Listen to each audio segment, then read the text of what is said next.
साथियों नमस्कार। आज आपसे हम कुछ संगठनात्मक, कुछ आंदोलनात्मक और भविष्य की रणनीति पर चर्चा कर रहे हैं।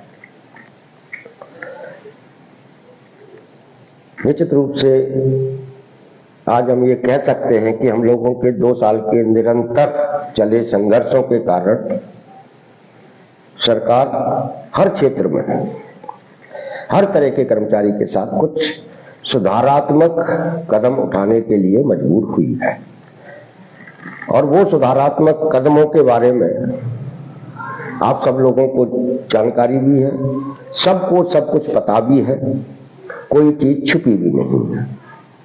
हम जिस आंदोलन को मध्य प्रदेश में खड़ा कर रहे हैं, जिस आंदोलन के जरिए हम सरकार पर इस विनाशकारी, अन्यायकारी जो नौकरियों में लागू अस्थायी आउटसोर्स प्रथा है उसको खत्म कराने का जो आंदोलन खड़ा कर रहे हैं, उस आंदोलन को आप सब लोगों का प्रत्यक्ष और अप्रत्यक्ष तौर पर समर्थन भी व्यापक स्तर पर मिलता है और मिला भी है। हमारे जैसे जैसे आज चर्चाएं शुरू हुई, हमने 3 कर्मचारियों को अपने आंदोलनों का हिस्सा बनाया जो इस आंदोलन से जुड़े। पहला आउटसोर्स कर्मचारी जो अलग अलग क्षेत्र में अलग अलग तरीके का काम करता है, उसमें बड़ी संख्या चतुर्श्रेणी कर्मचारियों की है, जो चौकीदार भी है, जो सफाई कर्मी भी है, जो माली भी है, जो ड्राइवर भी है, जो वार्ड बॉय भी है अस्पतालों में, जो सुरक्षा गार्ड है। इस तरीके के जो चतुर्श्रेणी कर्मचारी हैं वो आउटसोर्स में बड़ी संख्या में है। फिर कंप्यूटर ऑपरेटर भी हैं, फिर व्यावसायिक प्रशिक्षक भी हैं। ये जो पूरा तबका है वो आउटसोर्स का तबका है। आउटसोर्स में कुछ आउटसोर्स कर्मचारियों को न्यूनतम वेतन मिलता है, कुछ को नहीं मिलता था। बहुत बड़ा अन्याय था।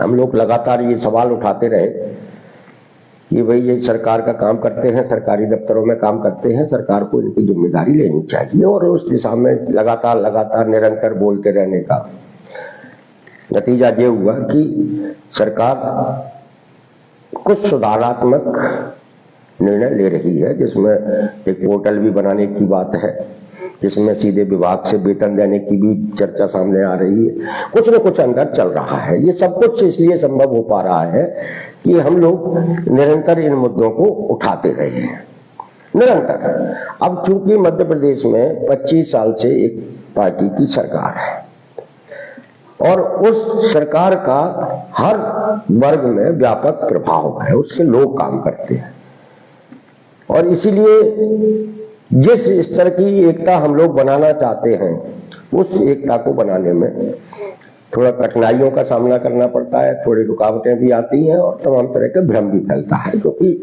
सरकार के प्रभाव के लोग ज्यादा है और सरकार के प्रभाव के लोग होना भी जरूरी है, क्योंकि भाई इसी सरकार के रहते हुए ही ये आउटसोर्स की नौकरियां आप लोगों को मिली हैं किसी न किसी तरीके से। तो निश्चित रूप से जिस सरकार के रहते हुए नौकरियां मिलती है उस सरकार के प्रति झुकाव लोगों का रहता है।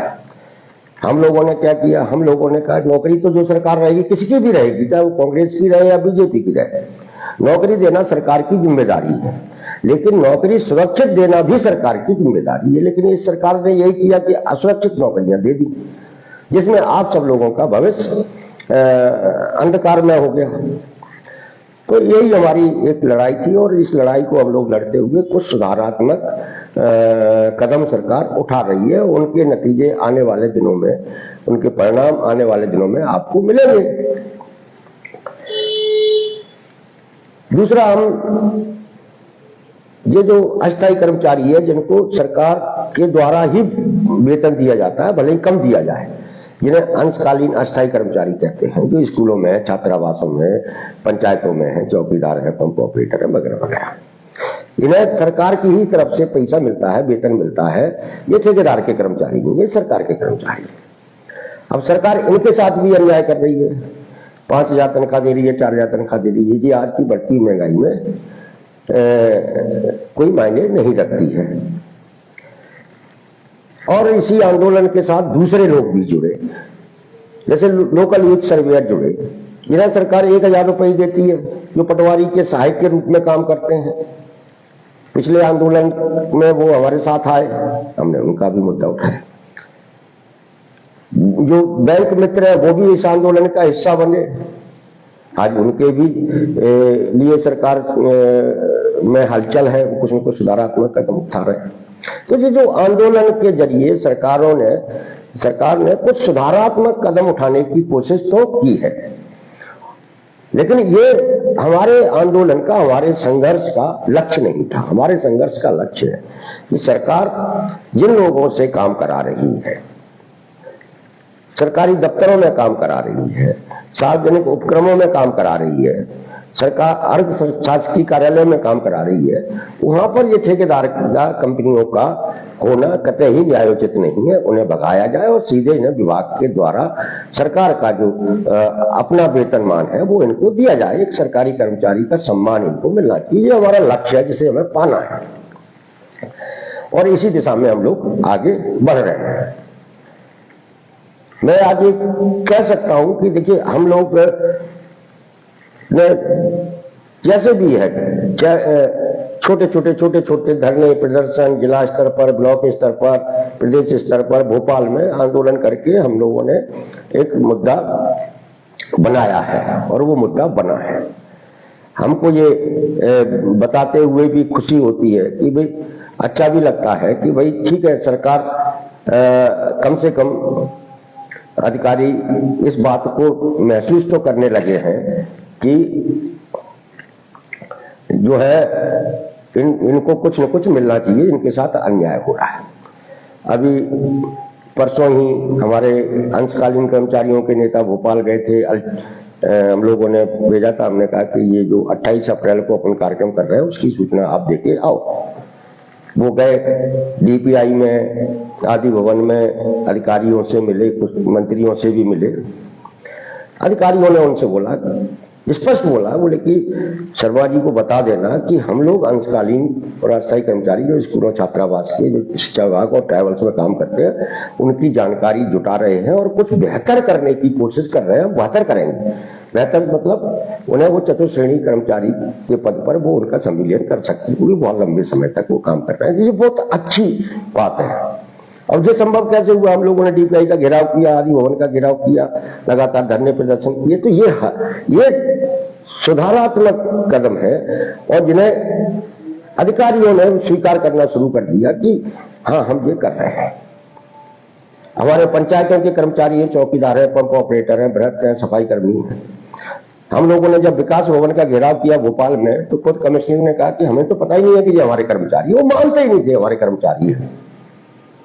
मुझे ये बताते हुए खुशी हो रही है कि आज मध्य प्रदेश के ये जो पंप ऑपरेटर हैं, नल जल चालक हैं, यही सरकार जो इनको अपना कर्मचारी नहीं मानती, इनको प्रशिक्षण देने के लिए मजबूर हुई है। पूरे मध्य प्रदेश के हर जिले के पंप ऑपरेटर हैं, हर पंचायत, हर जनपद के 10% पंप ऑपरेटरों को पहले चरण में प्रशिक्षण देने का काम चल रहा है, और उस प्रशिक्षण के जरिए उनको एक सर्टिफिकेट दिया जा रहा है जो ये साबित करता है कि ये पंचायत के कर्मचारी हैं। ये सबूत हमारे पास आ रहा है। हमारे पंचायतों के कर्मचारी ये रिकॉर्ड में आ रहे हैं, जिनके बारे में खुद अधिकारी कहते थे हमको पता ही नहीं है, हमारे कर्मचारी है ही नहीं। तो ये आंदोलन का असर है। वो जो सर्टिफिकेट मिल रहे हैं वो कमेंट में आप देख लेना कि कितना हमारे संघर्ष का, हम लोगों के आंदोलन का, ऑल डिपार्टमेंट के जो हमारे पदाधिकारी है, कोर कमेटी है, उसकी रणनीति का कितना व्यापक असर हो रहा है कि जो पंचायतों के जो चौथे दर्जे के कर्मचारी थे, उन्हें सरकार प्रशिक्षण देके रिकॉग्नाइज करने के लिए मजबूर हुई है।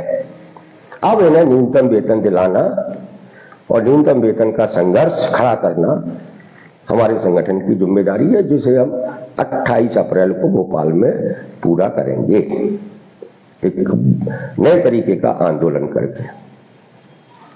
अंशकालीन का हमने बताया कि जो जानकारी जुटा रहे हैं, जिनकी कभी चर्चा नहीं होती थी, और ऐसी जानकारी है कि उन्हें चौथे दर्जे के कर्मचारी के रूप में मान्यता सरकार देगी। ये कैसे संभव हुआ? ये इसलिए संभव हुआ जब हम लोगों ने लगातार आंदोलनों के जरिए, सोशल मीडिया के जरिए, चैनलों ने पकड़ा, मीडिया ने छापा, अखबारों में खबरें छपी, ये सरकार ने 20 साल से चपरासी की नौकरी नहीं दी है। अब ये बात जब लोगों को पता चली, सरकार के लोगों ने भी सुनी, उनकी पार्टी के लोगों ने भी सुनी, तो उनको भी शर्म आई होगी कि अगर ये बात आम लोगों को पता चल गई कि सरकार ने चपरासी की नौकरी नहीं दी है तो कितनी बड़ी बदनामी होगी। इसलिए ये सुधारात्मक कदम उठाने के लिए सरकार मजबूर हुई है। आउटसोर्स कर्मचारियों के बारे में भी पोर्टल वाला मामला आपके पास में आ गया, पोर्टल तैयार हो रहा है, कुछ दिन में वो वर्किंग में आ जाएगा।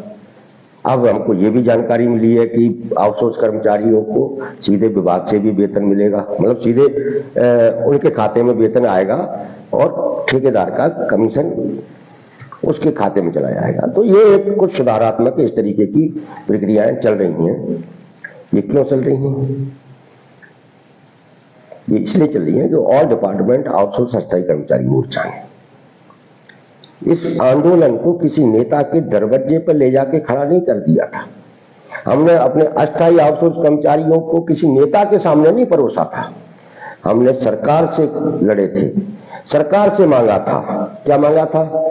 कि भाई सरकार, दफ्तर हमारा है, हम यह काम करते हैं, तो हमें इस दफ्तर में स्वीकार्यता मिलना चाहिए, रिकॉग्नाइजेशन मिलना चाहिए, और ठेकेदार यहाँ क्यों होना चाहिए। और ये बात प्रचारित हुई कि जब मध्य प्रदेश सरकार ने 80-90% सरकारी दफ्तर ठेके पे दे दिया है, बेच दिया है, तो सरकार की बदनामी हो रही थी। तो इसलिए ये थोड़े बहुत सुधारात्मक कदम उठाना शुरू हुए, उठ रहे हैं, अच्छी बात है।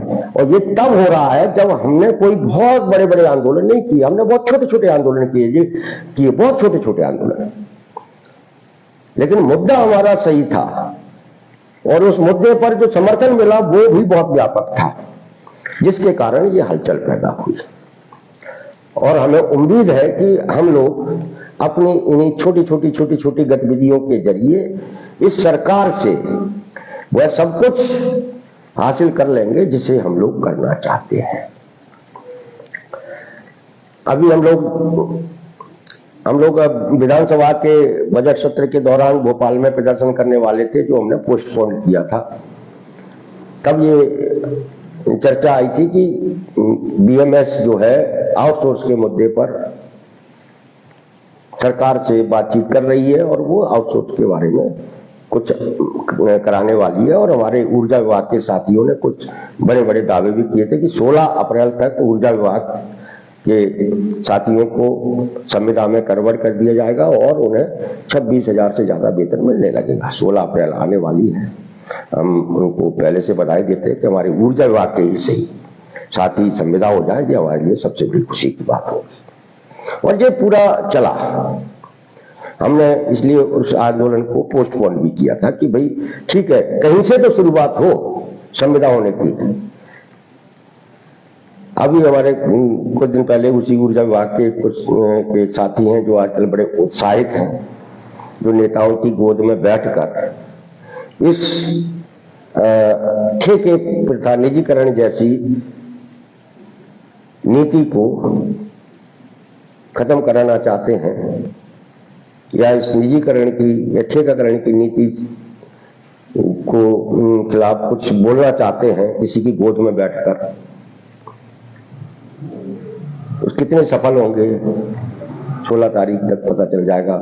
अगर 16 तारीख को ऐसा होता है, अगर ऊर्जा विभाग के हमारे साथी संविदा हो जाते हैं, तो बाकी विभागों के भी आउटसोर्स कर्मचारियों को संविदा होने से कोई नहीं रोक सकता। क्यों? क्योंकि ये सरकार ने एक पॉलिसी बनाई पूरे विभागों के लिए, सबके लिए, और सब जगह ठेकाकरण किया।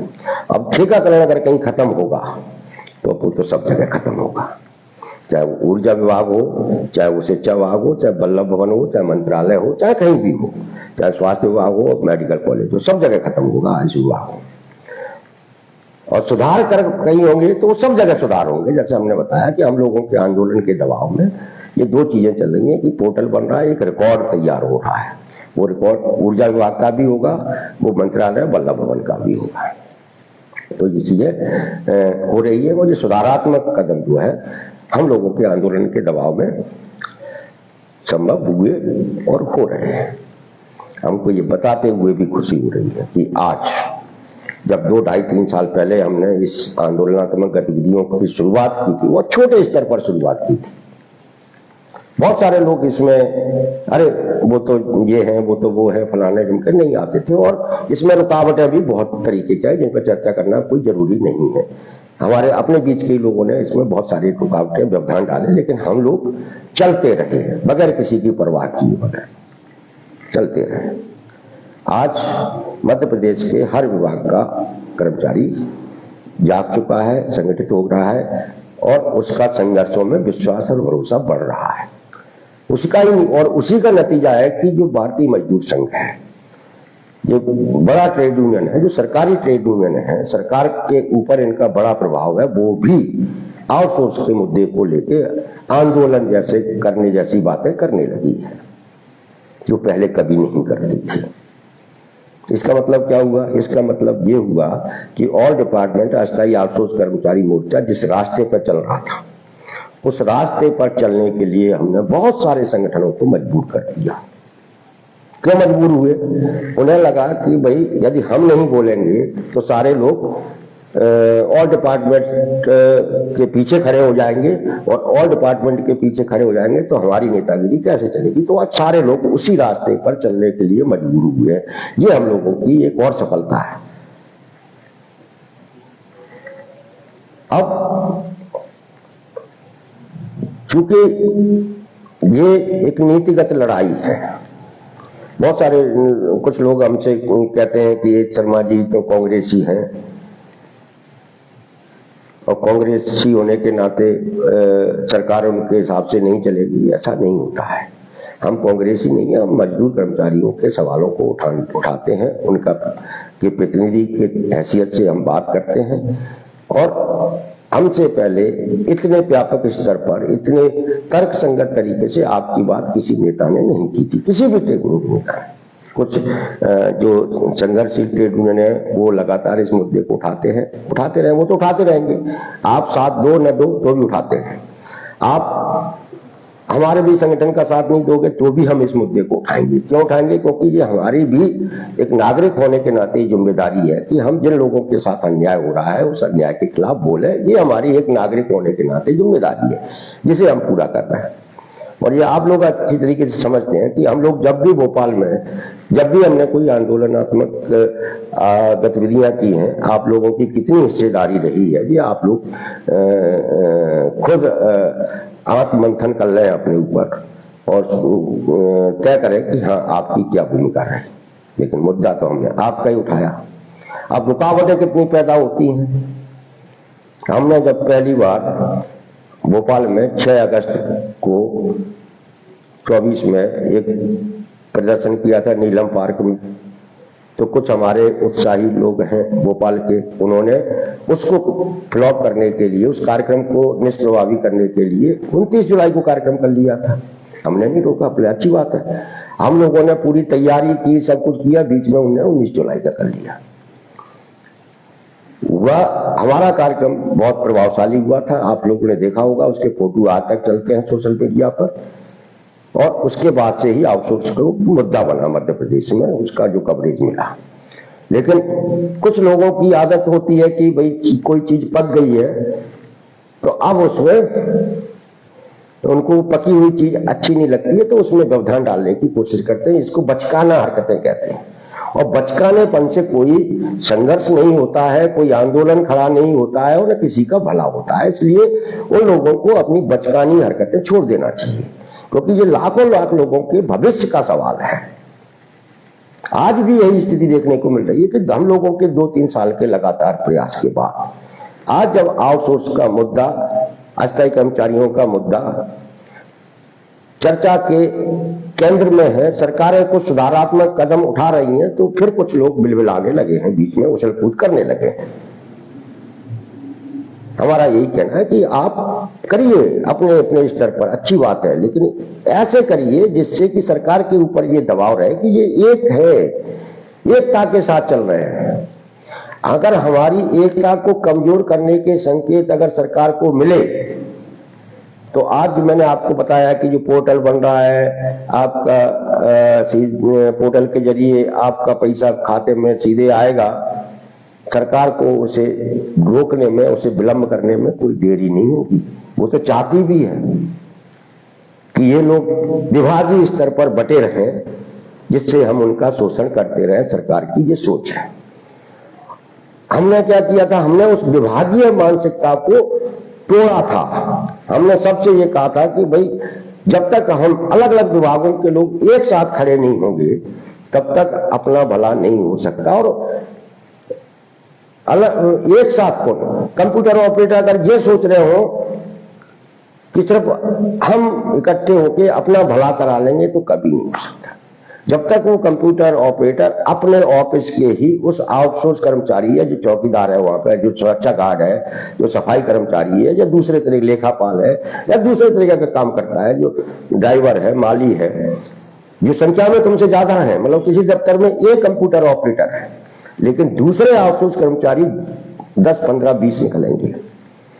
जब तक आप उनको अपने साथ नहीं लोगे तब तक आपकी ताकत सरकार को दिखाई ही नहीं देगी।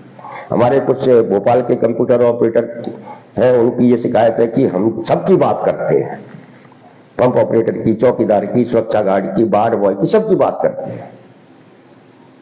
तो हमने शुरू में ही स्पष्ट कर दिया था कि मैं किसी संगठन, किसी एक विभाग का नेता नहीं हूं, ना मेरे को बनना है। न मैं कंप्यूटर ऑपरेटरों का नेता हूं, न मैं ड्राइवरों का नेता हूं, न मैं सुरक्षा गार्डों का नेता हूं। मैं उन सब की बात करने के लिए हम लोगों ने ये आंदोलन खड़ा किया है जो इस अन्याय का शिकार है।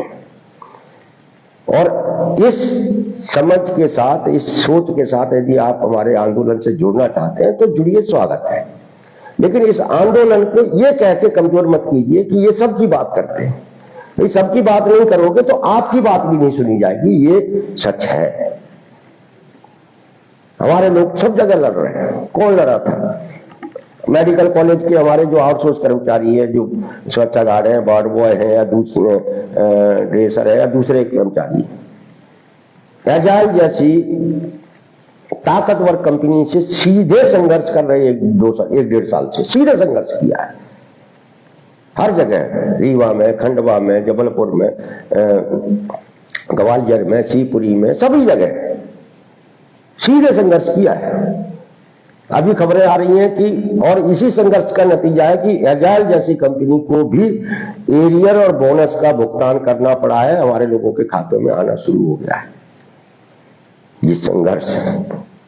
वहां कोई वो लड़ाई, एजाइल जैसी कंपनी से जो लड़ाई, कोई कंप्यूटर ऑपरेटर नहीं लड़ रहा था, आउटसोर्स कर्मचारी लड़ रहा था। वो सफाई कर्मचारी भी था, वो सुरक्षा गार्ड भी था, वो वार्ड बॉय भी था, ये लोग थे। इसलिए हम लोगों को ये जो विभागीय या जो मानसिकता है, उस मानसिकता से ऊपर उठ के चीजों को सोचना पड़ेगा। और जो लोग ये सोचते हैं कि नहीं हमारा काम हो जाए, बाकी जाए भाड़ में, तो ऐसे लोग जो है कभी न तो खुद का भला कर पाते हैं, न दूसरे का भला होने देते हैं। हमारे कुछ साथियों ने कहा कि भाई जिसकी सरकार है उसके साथ बैठ के वही सरकार देगी तो नहीं तो नहीं देगी। अगर सरकार, जिसकी सरकार है, वो सरकार के बगल में बैठ कर सरकार के आगे पीछे घूमने से अगर मिलता होता तो मैं आपको बताता हूं। हमारे जो भोपाल के कंप्यूटर ऑपरेटर हैं, वो प्रमुख सचिव जो पॉलिसी बनाता है, नीति बनाता है, IAS होता है, उसके बगल में बैठकर कंप्यूटर चलाता है और वही सरकार होती है। क्या उस IAS ने, प्रमुख सचिव ने उस कंप्यूटर ऑपरेटर को नियमित कर दिया? क्या उससे करीब तो आप सरकार के करीब नहीं पहुंच सकते। वो तो बिल्कुल बगल में बैठा हुआ है, IAS की प्रमुख सचिव के बगल में बैठ के कंप्यूटर चला रहा है, दिन भर उनसे बात करता है। क्या उस कंप्यूटर ऑपरेटर को उन्होंने नियमित कर दिया? क्या नहीं किया। चाहे वो विकास भवन के कंप्यूटर ऑपरेटर हो, चाहे वो मंत्रालयों के कंप्यूटर हो, चाहे संचालय के कंप्यूटर ऑपरेटर, सब अधिकारियों के बगल में बैठते हैं। सब अधिकारियों को, वो सरकार के बगल में बैठते हैं। मंत्री भी और विधायक भी उसी अधिकारियों के बगल में आके उनसे ही आके कहते हैं कि साहब ये काम कर दीजिए, ये काम कर दीजिए। उनके बगल में बैठता है हमारा आउटसोर्स कर्मचारी कंप्यूटर ऑपरेटर। क्या वो नियमित कर दिया, उनकी तनख्वाह बढ़ा दी? कभी उनको न्यूनतम वेतन मिलना चाहिए, उनका एरिया जमा होना चाहिए, कभी उन अधिकारियों ने आपकी बात की? आप तो बिल्कुल सरकार के करीब थे। तो सरकार के करीब पहुंचने से, सरकार के करीब जाने से आपकी समस्याओं का समाधान होने वाला नहीं है। ऊर्जा विभाग के आउटसोर्स कर्मचारी, उसे इंजीनियर चलाते हैं, SE, DE, AE के बगल में ही बैठते हैं, काम करते हैं उन्हीं के अंडर में। क्या उन्होंने आपके साथ अन्याय खत्म कराने की कभी बात की? अगर वो चाहे तो आपका एक दिन में अन्याय खत्म हो जाए, वो एक दिन में आपको दैनिक वेतन भोगी बना दे, संविदा बना दे, कुछ भी कर सकते, क्योंकि पॉलिसी तो वही बना रहे हैं ना। तो इसीलिए जो लोग हमको ये सुझाव देते हैं कि हमें सरकार के आगे पीछे घूमना चाहिए, उनसे मेरी इतनी सलाह है कि सरकार के आगे पीछे घूमने से समस्याओं का समाधान नहीं होने वाला है, आपको कुछ नहीं मिलने वाला है। यदि आप सरकार के आगे पीछे घूमने की, नेताओं, मंत्रियों, विधायकों के आगे पीछे घूमने की मानसिकता से काम करोगे तो आपको गुलाम तो वैसे बने हुए हो और आपको गुलाम बना लिया जाएगा, आप उनके खिलाफ नहीं बोल पाएंगे। इसलिए साथियों, ऑल डिपार्टमेंट अस्थायी आउटसोर्स कर्मचारी मोर्चा है, ये सबका मोर्चा है, सबकी बात कर रहा है और सबके लिए कुछ न कुछ बेहतर कराने का संघर्ष मध्य प्रदेश में हम लोगों ने खड़ा किया है। आज भले ही कुछ लोग बीच बीच में उछल कूद करते हुए आ जाएं, लेकिन वो क्षणिक समय की उछल कूद होती है, उनमें स्थायित्व नहीं है। हमारे आंदोलन में स्थायित्व है। हमारे आंदोलन के साथ